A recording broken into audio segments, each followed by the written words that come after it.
دنوں تک روئے، اللہ کرے امتی بھی کبھی کبھی حضور کی یاد میں روئے۔ ایک تو یہ ہماری محفلیں ہیں نا جن میں مجبور کر دیتا ہے خطیب، واعظ، نعت خواں، تو مجبوراً بھی سبحان اللہ کہنی پڑتی ہے۔ کاش کبھی گھر میں بیٹھے بیٹھے بھی دل کرے اور ہم کسی نعت خواں کے دروازے پہ اسپیشل جا کے دستک لیں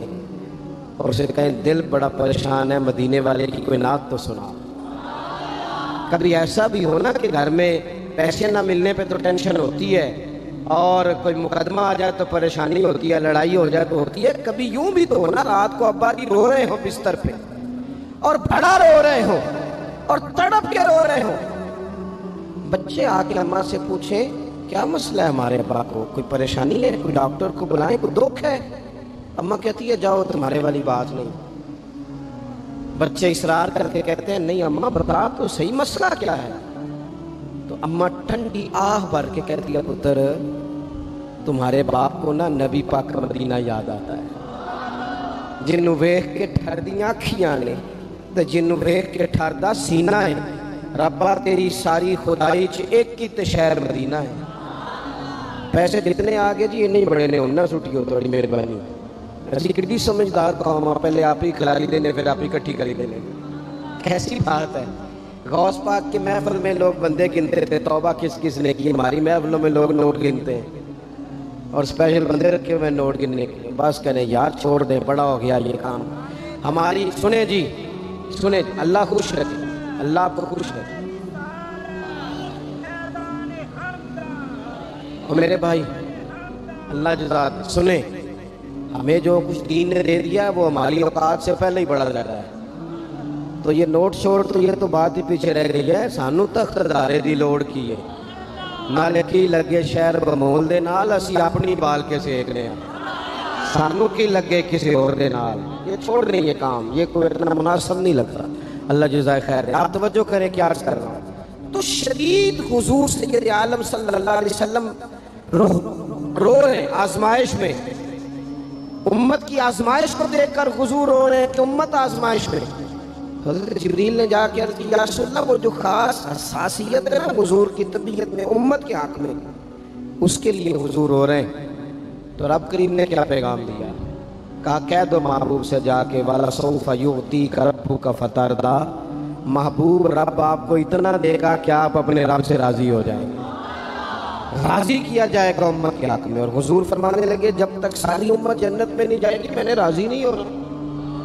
حضور کا یہ رشتہ حساسیت، کیونکہ ہمارے پاس تو اب ہم بعض دفعہ لگتا ہے کہ زیادہ عالم ہو گئے لوگ، تو ہماری دیواروں پر نا اسکولوں کی دیواروں پر انگریزوں کے قول بھی اب لکھے ہوئے ہیں، تو کئی دفعہ پوچھنے کو دل کرتا ہے انتظامیہ سے کہ حدیثیں ساری یاد ہو گئی ہیں بچوں کو، جو تمہیں اب قولوں کی ضرورت پڑ گئی وہ بھی غیروں کے اقوال تک تم آ گئے ہو، اس قوم کو تم نے حضور کے فرامین سارے سنا لیے۔ او خدا کے بندو، حضور نے تو اتنا حساس کر کے یہ رشتہ بتایا ہے کہ باریک باریک نقطے بھی سمجھائے، یہ کام نہ کرنا دوزخ میں چلے جاؤ، یہ کام کرنا تمہارا فائدہ، ایک ایک بات کھول کے بیان کی۔ امت کے پاس ٹائم نہیں ہے حدیثیں پڑھنے کا،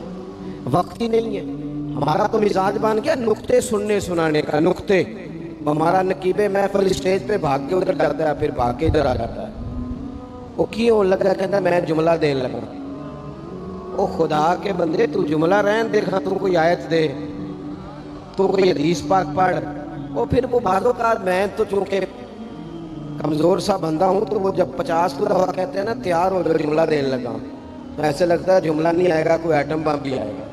بھائی تو دے دے جو تو نے دینا، اتنا پریشان تو کس بات کا ہو گیا؟ اور پھر سارے کہہ رہے ہیں جتنے آئے نقیب نعت خواں خطیب سب کہہ رہے ہیں سارا قرآن حضور کی تعریف ہے، تو پھر پڑھنا چاہ رہا ہے تو بھی تو پڑھ کوئی بھی نہیں رہا، کہی جا رہا ہے اپنی زندگی کے اندر حضور نے جو ہمیں اسباق دیے، جمعے والے دن ٹائم پہ مسجد جایا کرو، مولوی نکمہ بھی ہو نا میری طرح کا، آپ وقت پہ جائیں گے تو وہ جلد تیاری شروع کر دے گا، آپ آخری 10 منٹ جاتے ہیں تو وہ کیا مولانا دیواروں کو تقریر سنائیں، تیاری کریں، حضور کے فرامین سنیں، اور نبی پاک صلی اللہ علیہ وسلم نے جہاں جہاں ہمیں اسباق پڑھائے ہیں وہ اس رشتے کی حساسیت کو دیکھیں، چونکہ حضور نے بڑا حساس رشتہ بنایا امت سے، تو پھر امت کے دل بھی حضور کے حق میں بڑے حساس ہیں۔ اپنے مزاج کے لحاظ سے نا نرم طبیعت کے آدمی حضرت صدیق اکبر۔ کچھ لوگ نرم ہوتے ہیں نا بیچارے، جو گیا مان لی، جو گیا مان لی، ان کو لوگ تنگ بھی بڑا کرتے ہیں۔ یہ بھی میں آپ کو بتا رہا ہوں۔ اور جس بندے کا پتہ ہوتا ہے نا کہ جناب اس کے پاس گئے تو یہ اکثر تارے شاٹ بھی رہتی ہیں، تو وہاں ذرا جاتے بھی لوگ تھوڑی احتیاط کرتے ہیں۔ حضرت ابو بکر صدیق طبعاً نرم طبیعت کے تھے، کشادہ روئی، خندہ پیشانی مزاج کا حصہ تھا۔ وہ دیر تک صبر کرنے کے عادی تھے، لیکن ایک دن ان کے والد آئے جناب ابو قحافہ رضی اللہ تعالیٰ عنہ، بعد میں انہوں نے کلمہ پڑھا۔ ایک دن حضور کی بارگاہ میں شکایت لے کے آئے۔ اب کسی اس بندے کی شکایت آ جائے نا جس کی توقع نہ ہو، جس سے توقع نہ ہو۔ کسی نے کہا تھا نا کہ تجھ سے شکوہ نہیں بے وفائی کا، پر تجھ سے امید بے تحاشا تھی۔ تیرے اوپر امیدیں بڑی تھیں، تو نے یہ جو کام کیا نا یہ تھوڑا عجیب لگا ہے، تجھے نہیں کرنا چاہیے تھا۔ کوئی اور کر دیتا تو چلو بات اتنی سخت نہیں تھی، تجھے نہیں کرنی چاہیے تھی، تیری بنتی نہیں۔ حضرت صدیق اکبر طبی طور پر نرم آدمی، لیکن ان کے والد آئے حضور کی بارگاہ میں، اور بزرگ ہیں اور نابینا ہیں اور لاٹھی تھامے ہیں، اور انہوں نے بڑی عجیب بات کی، کہا یا رسول اللہ حد ہو گئی، آج تو ابو بکر صدیق نے مجھے تھپڑ مارا ہے، تھپڑ مارا ہے۔ یہ ابھی وہ مسلمان نہیں تھے، شکایت آئی، کریم محبوب علیہ السلام کے گرد جتنے لوگ کھڑے تھے محو حیرت ہو گئے کہ ابو بکر صدیق یہ کام کریں گے۔ حضور نے فرمایا بلاؤ نا جناب صدیق کو، حاضر بارگاہ ہو گئے، ہاتھ باندھے، نظر جھکائی ہے۔ حضور نے فرمایا ابو بکر لوگوں کو تو یقین ہی نہیں آ رہا، تم نے تھپڑ مارا باپ کو؟ خاموش کھڑے، خاموش۔ کریم نے فرمایا ابو بکر سن رہے ہو میں نے کیا کہا، باپ کو مارا ہے؟ چپ کھڑے۔ اس دفعہ حضور نے فرمایا بولتے کیوں نہیں؟ انہوں نے نا گردن اٹھائی، آنسو ٹپ ٹپ داڑھی پہ گر رہے، رو کے عرض کرنے لگے یا رسول اللہ باپ سے کہیں خنجر لے کے میرا گلا کاٹ دے، میں سی نہیں کروں گا، پر اس نے نا آج آپ کے بارے میں بات کی ہے، آپ کی شان اقدس کے بارے میں کچا جملہ بولا ہے، آپ کے بارے میں کمزور بات کی ہے۔ یا رسول اللہ میں سارا کچھ سہ سکتا ہوں، پر آپ کا اور میرا رشتہ، حضور آپ کی اور میری بات، ان تندور تے ہڈیاں بالن اسی ہاں نال تپایا، کپ کپ مکیاں پیڑے کیتے، تو عشق پلیتھن لایا، تن دا سالن تے من دی ہانڈی، لون صبر دا پایا، غلام فریدہ میں ساری تیری، تین وجہ یقین نہیں آیا؟ فرمانے لگے، عرض کرنے لگے یا رسول اللہ صلی اللہ علیہ وسلم انہوں نے آپ کے بارے میں بات کی ہے، شکر کرے میرے ہاتھ میں تلوار نہیں تھی، ورنہ میں باپ کا سر کاٹ دیتا، اس لیے کہ ہر چیز برداشت ہے۔ محبوب کی شان کے بارے میں کوئی بات کرے یہ امت کو برداشت نہیں ہوتی، ہم یہ کیسے قبول کریں،